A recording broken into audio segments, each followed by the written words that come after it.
ओम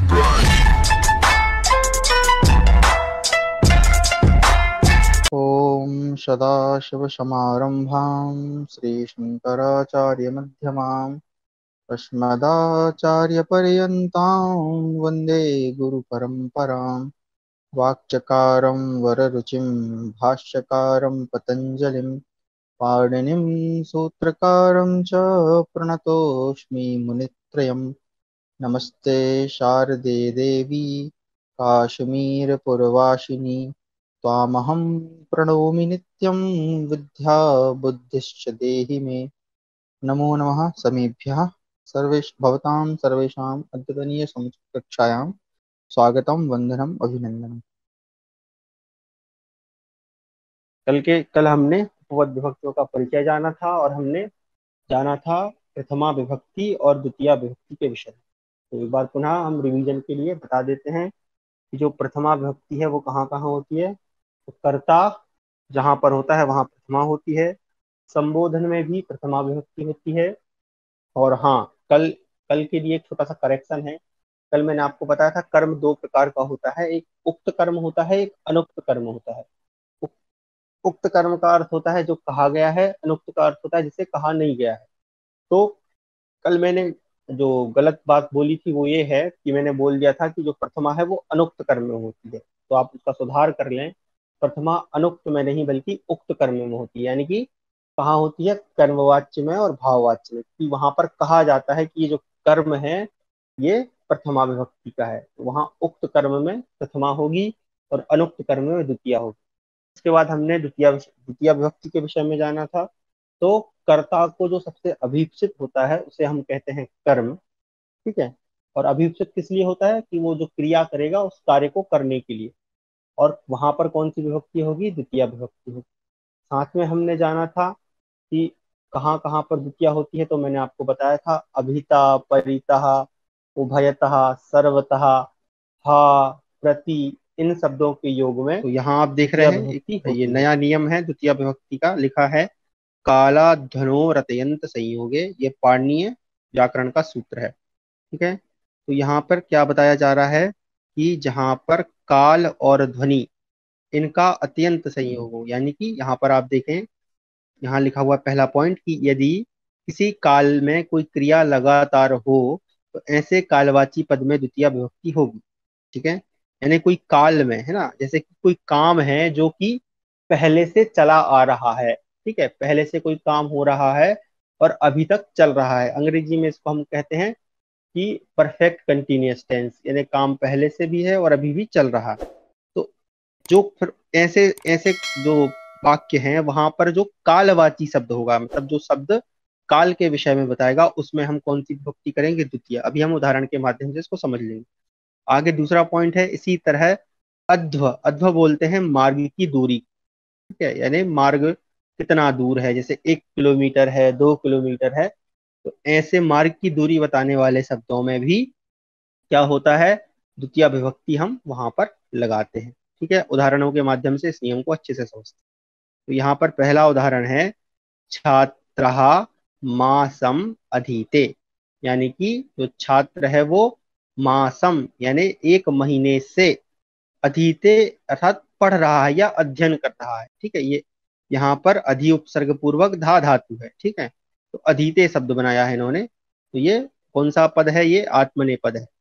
तो छात्र जो है महीने भर से पढ़ रहा है। तो अब देखो यहाँ पे समझना ये होगा कि महीने भर से पढ़ रहा है, इसका मतलब ये नहीं कि लगातार 1 महीने से पढ़ रहा है, बीच में उसने भोजन भी किया, उसने स्नान भी किया, अन्य क्रियाएं भी की। लेकिन हम कहते हैं ना कि भाई जैसे वो यूपीएससी की तैयारी कर रहा है पिछले 2 साल से, तो जहां आप हम बोलेंगे कि 2 साल से बोलेंगे तो मतलब वो उतने, उसका जो कार्य है वो उतने सालों से निरंतर चल रहा है। तो जो छात्र है वो महीने भर से पढ़ रहा है। तो यहाँ पर अब जो कालवाचक शब्द है, तो कालवाचक शब्द क्या है यहाँ पर, मास यानी महीना। तो इस ये जो मास शब्द है इसमें हम लगा देंगे द्वितीय, तो बन जाएगा मासम, जैसे बनता है रामम। तो इसलिए यहाँ पर कौन सी विभक्ति हो गई, द्वितीय, मासम में। ठीक है। तो जहां पर कोई काम है जो कि बहुत समय से चल रहा है, तो वहां उस वाक्य में जो कालवाचक शब्द होगा उसमें हम क्या कर देंगे, द्वितीय कर देंगे। ठीक है। फिर आगे छात्र, दूसरा वाक्य है, ये जो है मार्गवाचक है कि छात्र क्रोशम अधीते, छात्र कोस भर लगातार पढ़ता है।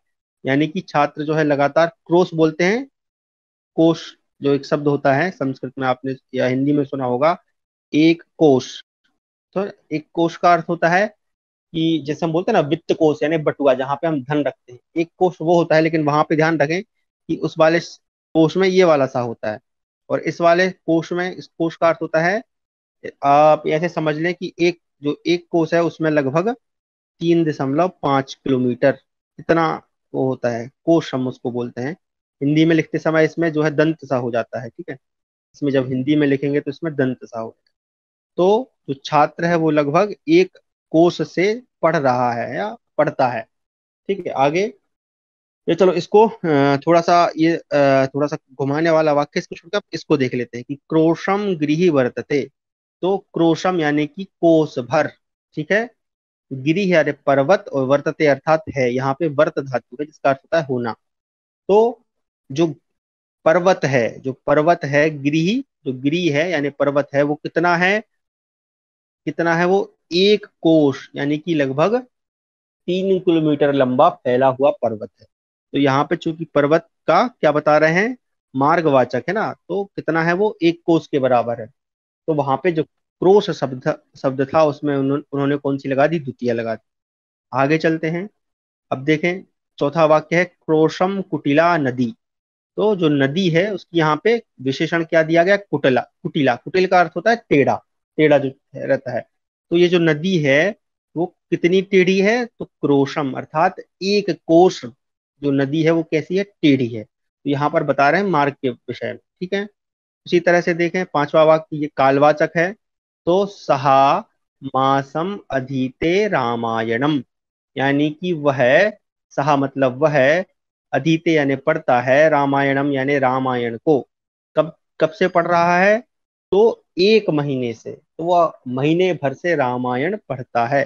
तो जैसे ही महीना, जो महीना शब्द है वहां, अब देखें आप हिंदी में मैं बोल रहा हूँ कि वह एक मास से, यहाँ पर मैं प्रयोग क्या कर रहा हूँ, मास से, ठीक है। तो जो से है वो कहाँ कौन सी विभक्ति में आता है, तो हम पढ़ते हैं कर्ता ने कर्म को करण से, तो तृतीया विभक्ति होनी चाहिए थी नियम अनुसार, तो बोलने के अनुसार तो तृतीया होनी चाहिए थी।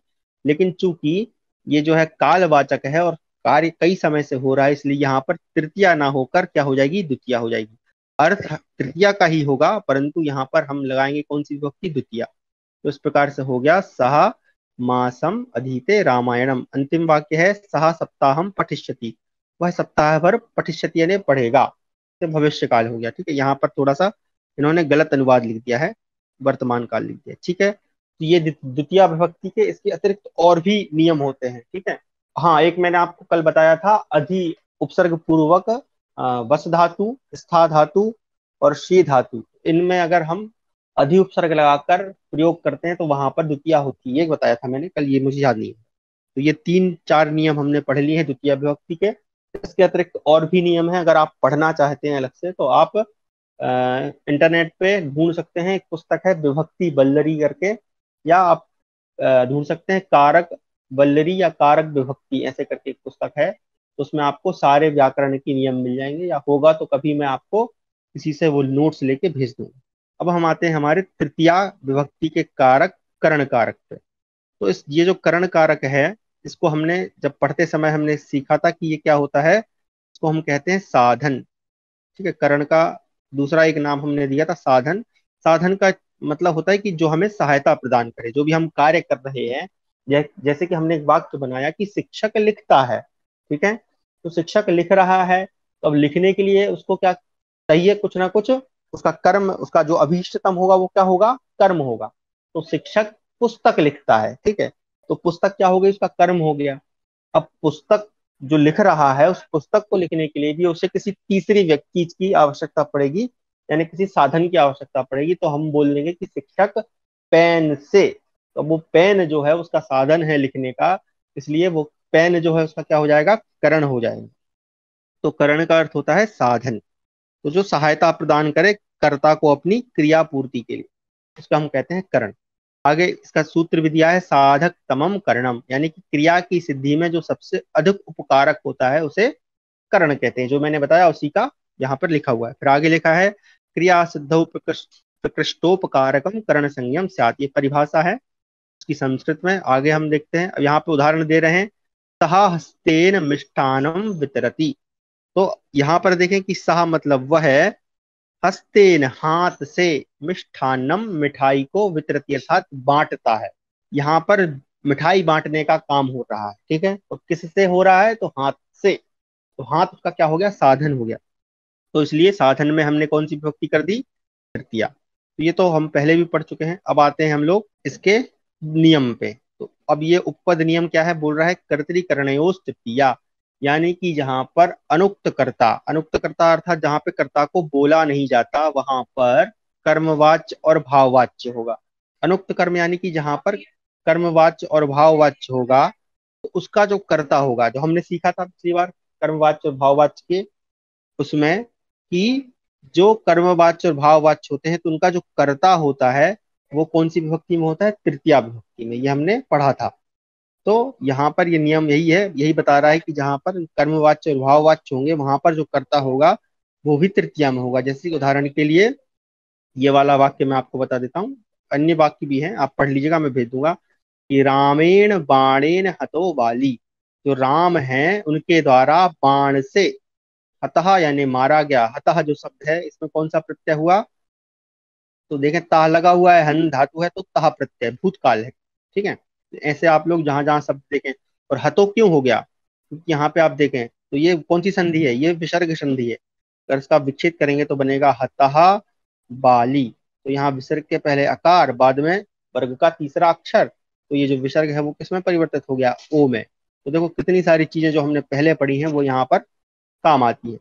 तो यहाँ पर राम के द्वारा बाण से बाली मारा गया। तो यहाँ पर जो, क्योंकि यहाँ पर हतः शब्द है, देखें ये मैं इसलिए बता रहा हूँ आपको क्योंकि मैंने आपको बताया था तह प्रत्यय पढ़ाते समय कि जो तह प्रत्यय होता है ये भी भूतकालिक होता है, और इसका एक छोटा भाई भी, सॉरी एक और भाई था जिसको हम बोलते थे तवतु। तवतु में क्या जुड़ता है शब्दों के साथ, वान जुड़ता है, जैसे हतवान। अगर हन के साथ तवतु लगाएंगे तो हतवान, हन के साथ तह लगाया तो हतः। तो मैंने बताया था कि जो तवतु है वो कब किसके साथ होता है, कर्तृवाच्यों के साथ, यानी कि जहाँ पे वाक्य, जहाँ पे कर्ता प्रधान हो। और तह प्रत्यय किनके साथ होता है, तो वो होता है कर्मवाच्यों के साथ। तो यहाँ पर हतः शब्द है इसलिए ये कौन सा वाच्य हो गया, कर्मवाच्य हो गया, ठीक है।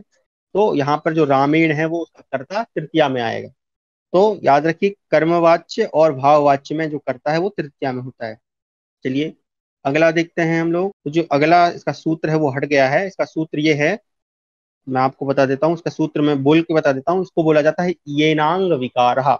येनांग विकारः यानी कि किसी के अंग में, किसी के भी अंग में जो विकार होता है, ठीक है। विकार इत्युक्ते कि आपका कोई, जैसे मान लीजिए एक व्यक्ति है उसका एक पैर नहीं है ना, किसी का एक हाथ नहीं है, किसी की एक आंख नहीं है। तो आंख नहीं है तो मतलब वो आंख से कैसा है, काना है, तो ये उसका क्या है, विकार है। अगर पैर नहीं है तो वो पैर से कैसा है, लंगड़ा है, ठीक है। तो ये उसका विकार है। हाथ नहीं है तो उसको हम क्या बोलते हैं, हिंदी में लूला बोलते हैं, ठीक है। अन्य अन्य भाषाओं में अलग अलग शब्द उपयोग करते हैं। आजकल भारत सरकार इन लोगों का सम्मान करने के लिए इनको कहती है, इनको अपंग ना बोल के दिव्यांग बोला जाए। तो हम सब भी वही प्रयास करें कि वो सब दिव्यांग है।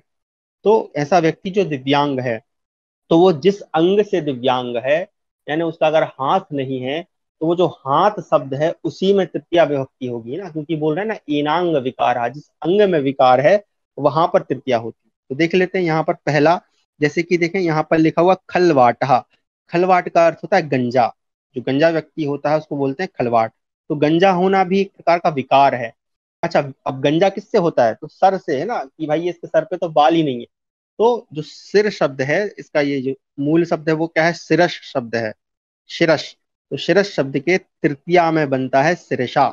तो यहाँ पर ये जो शिरस शब्द है इसकी तृतीया हमने इसमें कर दी है सिरसा, ठीक है, ये सिरसा। तो इसलिए चूंकि खलवाटा, खलवाट उसकी विकृति है, और किससे विकृत है, वो सर से, सर से गंजा है, इसलिए यहाँ पे सर शब्द में या यानी सिर में तृतीया विभक्ति हो गई। दूसरा उदाहरण देखते हैं। ठीक है। तो बोल रहे हैं कि बधिरा, बधिरा बोलते हैं बहरे को, जो बहरा होता है जिसे सुनाई नहीं देता, तो उसको संस्कृत में कहते हैं बधिरा। अब बधिर है, तो बधिर किससे होता है व्यक्ति, तो कानों से, है ना। अब भाई एक कान में अगर सुनाई देगा, एक में सुनाई नहीं देगा, तो हम उसे बहरा नहीं कहेंगे। बहरा वही होता है जिसको दोनों कानों से सुनाई ना दे। तो इसलिए यहाँ पर देखें आप, द्वितीय विभक्ति उपयोग की गई है। तो वो कानों से जो, है ना, बोलते हैं ना कानों से बहरा है, तो देखो से भी लगा है ना, कर्ण से के द्वारा, तो यहाँ पर से भी आ रहा है। जब कानों से कहेंगे तो दो कान होते हैं, इसलिए कानों में द्वितीय करके बना दी कर्णाभ्याम, वह जो है कानों से बहरा है। और चूंकि कानों से, इसलिए कानों में तृतीया होगी, तो बहरा शब्द में तृतीया नहीं हो। आगे देखें खंजह, खंजह बोलते हैं लंगड़े को, ठीक है। खंजा इत्युक्ते लंगड़ा, तो लंगड़ा कितने पैर से होता है, एक पैर से होता है। तो यहाँ पर इसलिए पाद, संस्कृत में पैर के लिए शब्द आता है पाद, और पाद शब्द में जब तृतीया करेंगे तो बनेगा पादेन। इसी तरह से कुब्जा, कुब्जा अर्थात होता है कुबड़ा। तो अब कुबड़ा किससे होता है, तो पीठ से होता है, तो पीठ को बोलते हैं संस्कृत में पृष्ठ, तो पृष्ठ का तृतीया बना दिया पृष्ठेन, ठीक है। इसी तरह से अन्य जो जो अंगों के विकार होंगे वहां पर आप कौन सी विभक्ति करेंगे, तृतीया, ठीक है। आगे यहाँ पर और दिए हुए हैं हिंदी में, आप पढ़ लीजिएगा। अब आगे देखते हैं अगला नियम। तो बोल रहे हैं पृथक, है ना, इसको अब संधि विकसित करके पढ़िएगा, ठीक है, क्योंकि आप संधि पढ़ चुके हैं। तो यहाँ पे कौन सी संधि है, ये व्यंजन संधि है, ठीक है। कौन सी संधि, जस्तो संधि। अगर इसको मैं संधि विकसित करूंगा तो क्या होगा, पृथक और बिना, ठीक है, ये इसका विच्छेद होगा। तो ये जो का था, इसके बाद में वकार होने से, याराला वकार होने से, ये जो का है वो जिस वर्ग का है उसी वर्ग का तीसरा लेटर, तो इसके स्थान पर क्या हो गया, गा हो गया, इसलिए बना है पृथक बिना। तो जो आपने संधि पढ़ी है वहां, वो यहाँ पर प्रयोग करें। तो पृथक बिना यानी पृथक और बिना, नाना भी, तृतीया अन्य तरस्याम। तो बोल रहे हैं कि पृथक शब्द में, बिना शब्द में, नाना शब्दों के योग में तृतीया विभक्ति का प्रयोग विकल्प से होता है। अब विकल्प क्या होता है, तो विकल्प बोलते हैं कि जहां पर दो चीजें हों, मतलब ये भी हो सकता है और ये भी हो सकता है। अच्छा, ये जो सारे शब्द हैं पृथक बिना नाना, ये तृतीया न हो, मतलब इनमें आप तृतीया भी कर सकते हैं, और चाहें तो पंचमी अथवा द्वितीया कर सकते हैं। द्वितीया को याद करिए, वहां भी मैंने आपको बताया था कि वहां जो बिना शब्द है वहां पर भी द्वितीया लग सकती है। तो ये जो तीन शब्द हैं इसमें, पृथक बिना नाना में आप द्वितीया भी कर सकते हैं, पंचमी भी कर सकते हैं, और तृतीया तो कर ही सकते हैं, ठीक है। आगे चलते हैं। यहाँ पर जो नाना है वो कैसा है, अनेकार्थक शब्द है, यानी नाना मतलब अनेक, बहुत सारे, और बिना के अर्थ में प्रयुक्त है, ठीक है। तो ये जो नाना शब्द है वो अनेकार्थक है, और बिना मतलब उसके बिना, ठीक है, बिना मतलब रहित, कल मैंने बताया था। यहाँ पर उदाहरण देख लेते हैं। देखो यहाँ पे लिखा है बिना, है ना, जलेन बिना न जीवती कमलम, जो कमल के फूल हैं वो जल के बिना। अब देखो मैं यहाँ बोल तो रहा हूं कि जल के, मैं यहाँ पर क्या बोल रहा हूँ, जल के। तो यहाँ पर मैं लगा रहा हूँ संबंध का, के, की। तो यहाँ पर होना चाहिए क्या था, षष्ठी, लेकिन चूंकि बिना शब्द आ गया है इसलिए यहाँ पर मैंने क्या कर दी, तृतीया कर दी, ठीक है। तो इस बात का आप लोग ध्यान रखें कि जब जब बिना शब्द आएगा तो वहां आप तृतीया कर सकते हैं, पंचमी कर सकते हैं, और द्वितीया भी कर सकते हैं। तो यहाँ जलम बिना भी हो जाएगा, और जलेन बिना भी हो जाएगा, कि जल के बिना कमल जो है वो जीवित नहीं रहता। आगे उसी तरह से अब देखिए यहाँ वाले इस वाले वाक्य में उन्होंने पूरा स्पष्ट कर दिया। यहाँ पर उन्होंने जो शब्द प्रयोग किया है वो पृथक किया है। तो वाक्य है हमारा कि ग्रामीण पृथक, या आप चाहें तो ग्रामम, मतलब ग्रामीण ये तृतीया विभक्ति है, ग्रामम पृथक ये द्वितीया विभक्ति है, या आप पंचमी भी करें तो ग्रामात, है ना, जैसे रामेण, रामम, रामात। तो इसलिए शब्द रूप याद करना जरूरी, ठीक है। आगे देखें, उसी तरह से आप लगा सकते हैं रामम बिना, रामेण बिना, या रामात बिना। तो कहने का अर्थ है कि जो बिना शब्द है, पृथक शब्द है, और नाना शब्द है, इनके साथ तीनों विभक्तियां होती हैं, याद रखिएगा। चलिए आगे बढ़ते हैं अगले नियम की ओर। ये भी बड़ा प्रमुख नियम है। बोल रहे हैं सहयुक्ते प्रधाने, अर्थात अब यहाँ पे ध्यान दें, ये जो चार शब्द हैं ये आपको याद रखना है। सह, साकम, सार्धम, समम। सह, साकम, सार्धम, समम, या आप इसको ऐसे भी याद कर सकते हैं सहसाकम समम सार्धम। इन चारों का अर्थ होता है, ये चारों शब्द जो हैं इनका अर्थ होता है साथ में। इन सात चारों का अर्थ क्या होता है? साथ में। ठीक है, तो आप चाहें कोई सा भी, चाहे सह उपयोग कर लें, साकम लगा लें, चाहे सार्धम, चाहे समम लगा लें। तो जहां पर ये आएंगे चार शब्द, वहां पर ये जिसके जिस कर्ता के साथ आएंगे उसके साथ तृतीया विभक्ति हो जाएगी। जैसे कि यहाँ पर देखें, पहले वाक्य में लिखा है पुत्रेण सह आगतः पिता। जो पिता हैं वो किसके साथ आए? पुत्र के साथ। तो मैं यहाँ पे बोल तो रहा हूं के साथ, षष्ठी बोल रहा हूं, लेकिन चूंकि सह शब्द आ गया है इसलिए इस पुत्र में कौन सी विभक्ति हो जाएगी? तृतीया विभक्ति हो जाएगी। अच्छा, जिसके साथ वो आता है उसी में तृतीया होगी। ठीक है, आगे दूसरा देख लेते हैं। यहाँ पर देखें कि पिता पुत्रेण सह मेरठ नगरम गता। जो पिता है वो पुत्र के साथ मेरठ नगर को गया, है ना। अब जैसे कि दूसरा देख लें, राम जानक्या। यहाँ पे जानकी शब्द उपयोग किया है, आप सीता भी कर सकते हैं। ठीक है, अरे मैं गलत लिख रहा हूँ। तो जानकी शब्द के तृतीया में बनता है जानक्या। ठीक है, तो जो राम है वो जानकी के साकम, साकम अर्थात साथ में, चाहे आप सह बोलें, चाहे साखम बोलें, चाहे सार्ध बोलें, चाहे सम बोलें, सबका मतलब एक ही होता है। तो जो राम है वो जानकी के साथ गच्छति। राम जो है सीता के साथ जाते हैं, जानकी के साथ जाते हैं। आगे मोहना गुरुणा सार्धम विद्यालयम गच्छति। तो जो मोहन है वो गुरु के साथ, तो गुरु शब्द की तृतीया क्या होगी? गुरुणा। और सार्धम शब्द आ गया मतलब तृतीया लग जाएगी गुरु में। तो मोहन जो है गुरु के साथ विद्यालय जाता है। तो इस प्रकार से ये चार शब्द हैं, है ना। आगे और भी उदाहरण है, आप देखिएगा। अच्छा, तृतीया का ये दिया है इन्होंने, ये नांग विकारा, वो इधर आ गया था, ये मैं समझा चुका हूँ आपको। पृथक पृथक बिना नाना, ये भी मैंने आपको बता दिया। आगे बढ़ते हैं, चलिए। अब आते हैं हम लोग चतुर्थी पे। ये सबसे महत्वपूर्ण है, इसका प्रयोग बहुत अधिक होता है चतुर्थी का। चतुर्थी क्या बोल रहे हैं?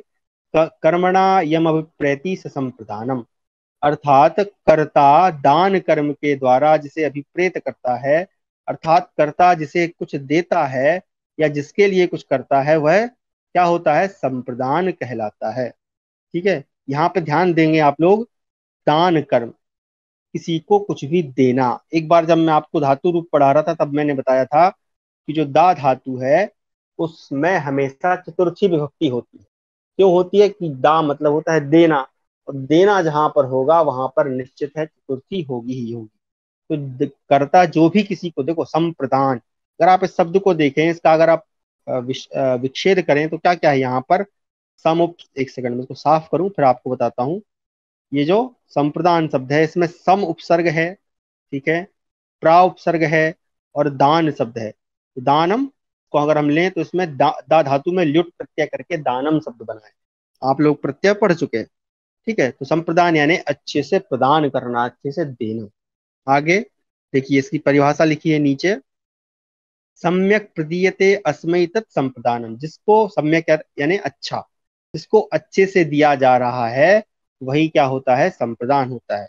अच्छा, यहाँ पर देखें, परंतु उस वस्तु को वापस ना लिया जाए। कोई चीज अगर दे दी है उसको वापस अगर नहीं लेंगे तो ही संप्रदान होगा। जैसे कि अगर आप जो हम आपने देखा होगा हमारे यहाँ एक रजक होते हैं, जो धोबी जिनको कहते हैं, जो कपड़ों में प्रेस इत्यादि करते हैं। तो उनको हम कपड़े प्रेस करने को तो देते हैं, लेकिन वो कपड़े हम क्या कर लेते हैं? वापस ले लेते हैं। तो जब हम उसको वस्त्र देंगे, जो रजक है उसको रजक बोलते हैं संस्कृत में, तो उसको जब हम वस्त्र देंगे और उससे वापस लेंगे तो उसमें चतुर्थी नहीं होगी। चतुर्थी वही होगी जहां पर कुछ दिया जाएगा और वापस नहीं लिया जाएगा। आगे चतुर्थी का सूत्र है चतुर्थी संप्रदाने, यानी चतुर्थी दान करने के अर्थ में। उदाहरण के लिए यहाँ पर लिखा है कि अच्छा, चतुर्थी करना किसमें है? तो जिसको दिया जा रहा है। तो जैसे राजा ब्राह्मणाय गाम ददाती। जो राजा है वो ब्राह्मण के लिए, अब आप यहाँ पे के लिए बोल दो, चाहे को बोल दो, है ना। जैसे राजा ब्राह्मण को, तो ये जो को है वो कहाँ का है? द्वितीया का, कर्म को। भले ही यहाँ पर अब द्वितीया है, लेकिन चूंकि यहाँ पर बात देने की हो रही है इसलिए यहाँ पर कौन सी विभक्ति हो जाएगी? चतुर्थी। और जिसको दिया जा रहा है उसमें चतुर्थी होगी। यहाँ पर राजा शब्द में चतुर्थी नहीं होगी, कि राजा तो दे रहा है, और जिसको दिया जा रहा है उसमें चतुर्थी। तो राजा ब्राह्मण को गाय देता है। जैसे माँ, अब दूसरा वाक्य देखें कि माता बालकाय, माता बालक को फलम ददाती, बालक को फल देती है। है ना। उसी तरह से उपाध्यायाय गाम ददाती, उपाध्याय के लिए गाय देता है। ब्राह्मणाय भूमिम ददाती, ब्राह्मण को भूमि देता है इत्यादि। चलिए आगे इसका है नियम नंबर 3। क्या बोल रहा है? रुच्यर्थानाम प्रियमाण, यानी एक धातु होती है रुच, रुच धातु। हाँ, ये आत्मनेपद होती है, इसका रूप चलता है रोचते, रोचेते, रोचनते। इसको आप लोग याद कर लीजिएगा, ठीक है। तो जहां जहां रुच, रुच का अर्थ होता है अच्छा लगना, आपको कोई पसंद आ गया, ठीक है, आपको कोई चीज पसंद है, भोजन में, कोई आपके कपड़े पहनने में, वस्त्र धारण में, कोई भी आपको होता है ना कि भाई ये चीज मेरी पसंदीदा चीज है। तो वो जो पसंदीदा चीज है, जहां जहां रुच धातु आएगी वहां पर कौन सी विभक्ति होगी? चतुर्थी विभक्ति होगी, ठीक है। उदाहरण से हम इसको समझते हैं। जैसे उदाहरण है, इसको थोड़ा सा हम अलग कर देते हैं, क्योंकि ये थोड़ा सा अलग शब्द हो जाता है। फिर इसको पहले इसको समझते हैं सरल वाला, कि जो सुरेशाय, जो सुरेश है ना, सुरेश, सुरेशाय दुग्धम रोचते। अब देखो यहाँ पर जो सुरेश है तो चतुर्थी हुई है, और यहाँ पर धातु कौन सी आई है? रोच, रोच धातु का रोचते बना है।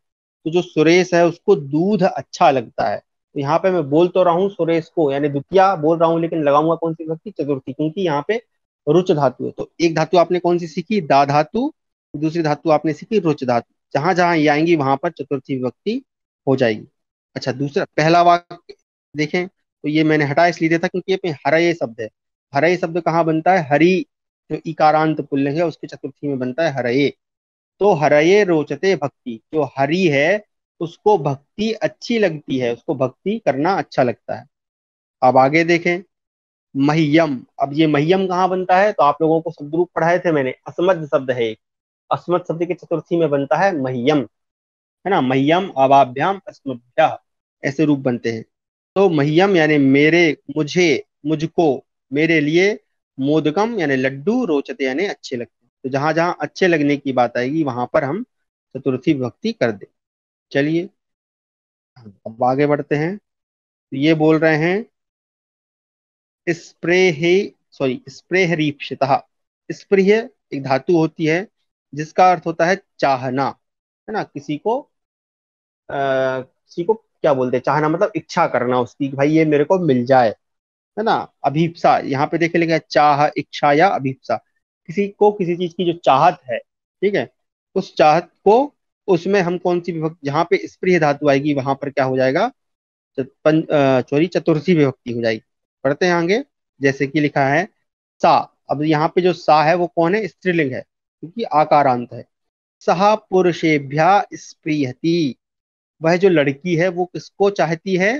पुरुष को। यहाँ पे देखें को लिखा है, परंतु को जो है द्वितीया में होना चाहिए था, लेकिन यहाँ पे स्पृह धातु आ गई। इसके रूप ऐसे ही चलते हैं, स्पृह, स्पृहयति, स्पृह, सॉरी स्पृहयता, स्पृहयंती, है ना। जैसे पठती, पठता, पठंती।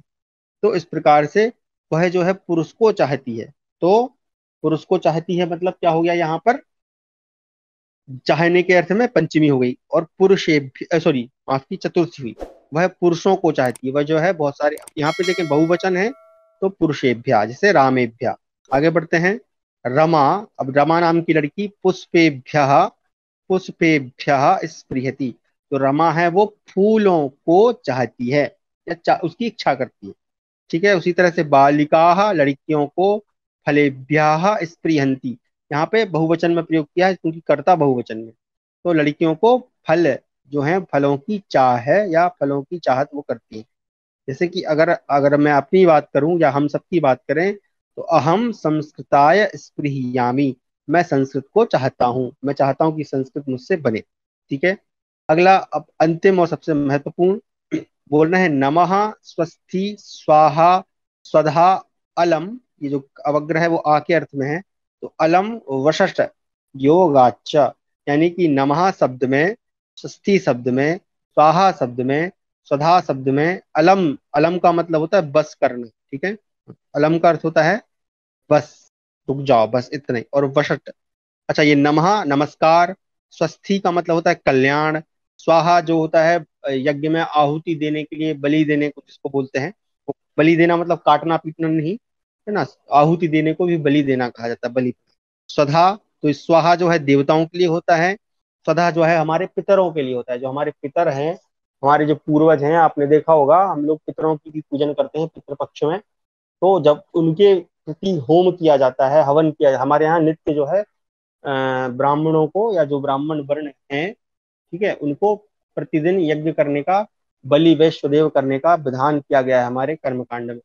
तो उनको भी प्रतिदिन जब वो हवन करते हैं तो पितरों के प्रति भी हवन करने का विधान किया गया। तो वो लोग देवताओं के लिए स्वाहा उपयोग करते हैं और पितरों के लिए स्वधा उपयोग करते हैं। अलम का मतलब होता है बस, और वशट, ये वशट जो शब्द है इसका मतलब भी होता है बलि प्रदान यानी आहुति देना।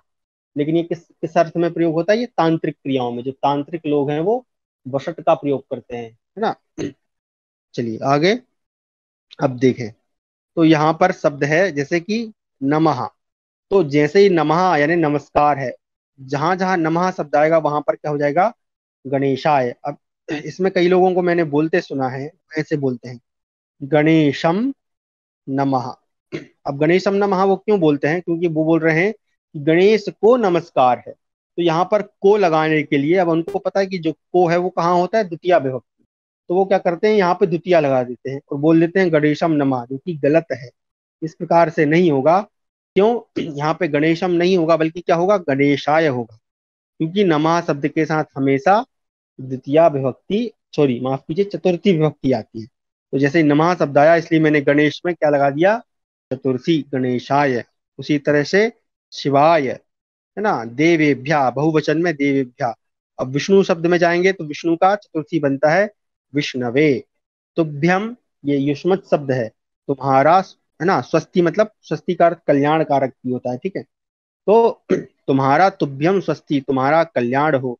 बालकाय स्वस्ति, बालक का कल्याण हो, ठीक है। उसी तरह से स्वाहा शब्द देखें तो इंद्राय स्वाहा, इंद्र के लिए स्वाहा है। अग्नये स्वाहा, अग्नि के लिए स्वाहा। पितृभ्या, पितरों की, जहां पे स्वधा शब्द होगा वहां पे पितरों के लिए स्वधा बोलेंगे, तो पितृभ्या स्वधा। आगे अब देखें, अलम शब्द के साथ आया है दैत्यभ्या हरि अलम। जो दैत्य हैं उनके लिए हरि जो है पर्याप्त है ना, काफी है, बस है, ऐसे बोलते हैं, ठीक है।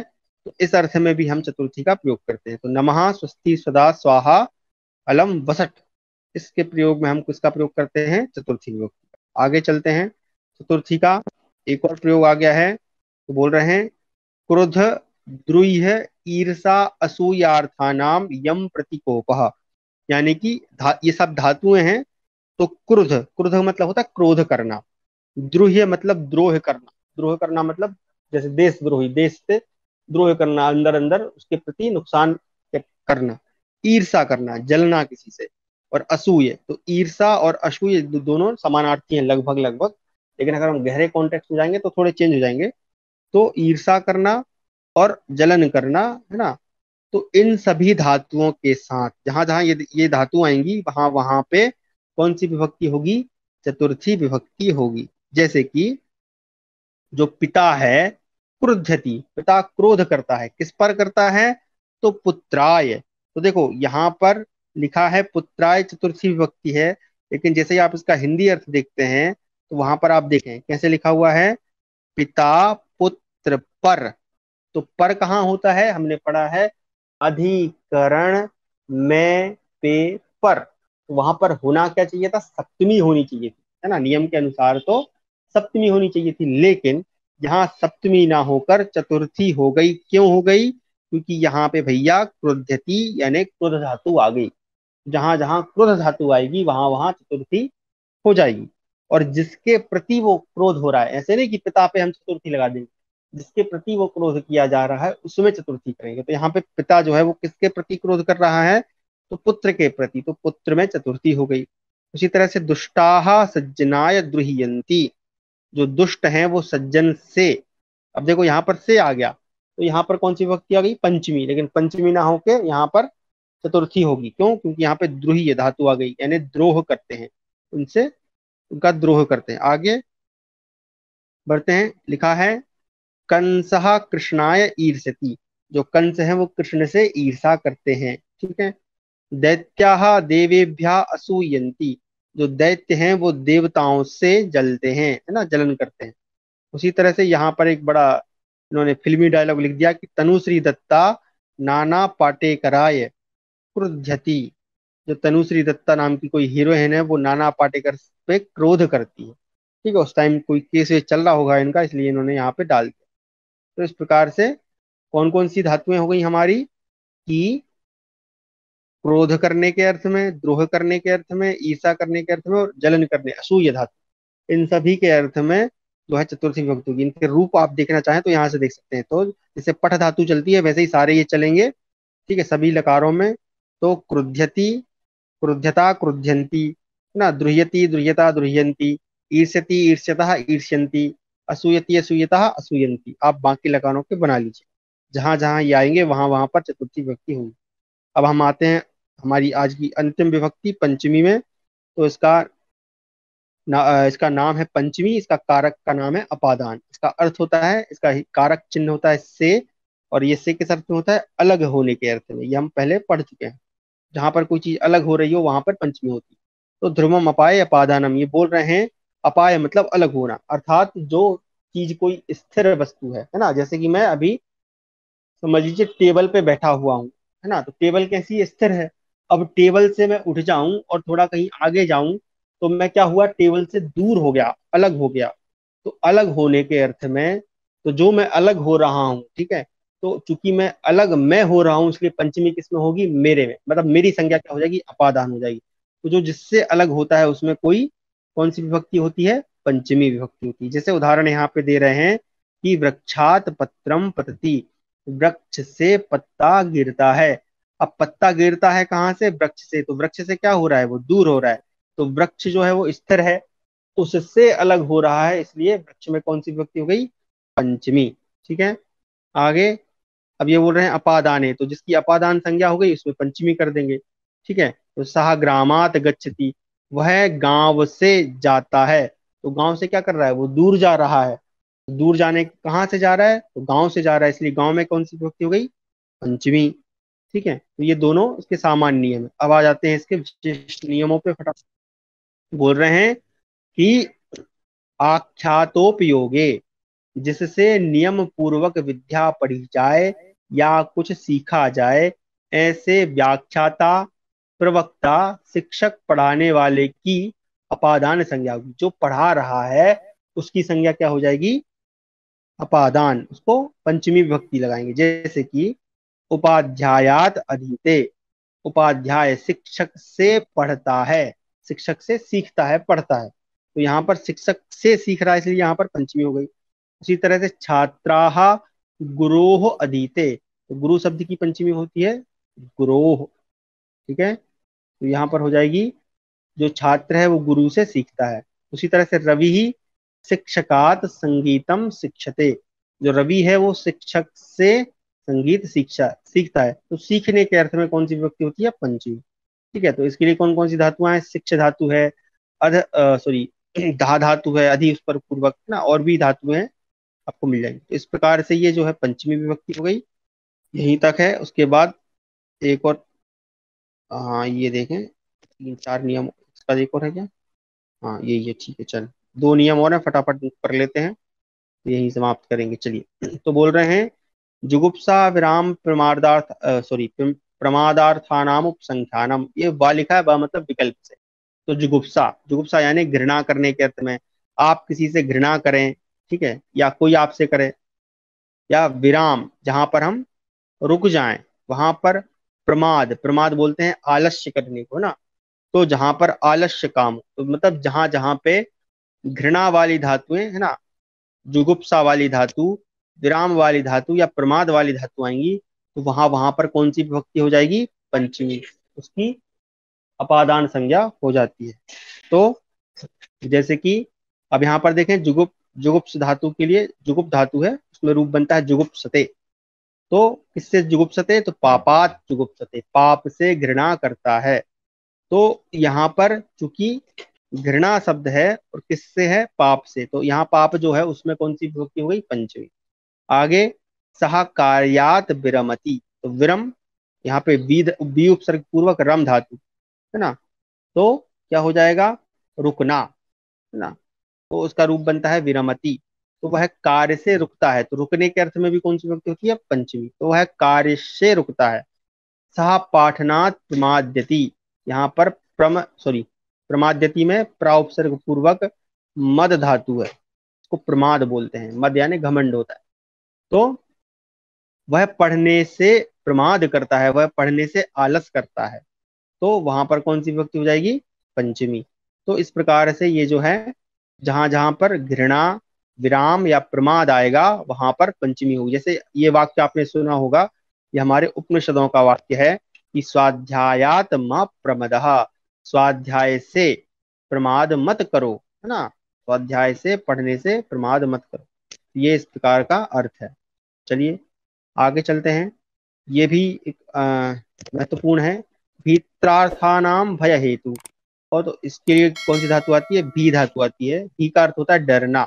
तो जहां जहां भी धातु होगी, डर वाली अर्थ, जहां पे डरने का अर्थ होगा, जहां पर डरने का कार्य होगा, वहां पर कौन सी धातु होगी? वहां पर पंचमी होगी। तो जैसे कि चोरात विभेति, चोर से डरता है, ठीक है।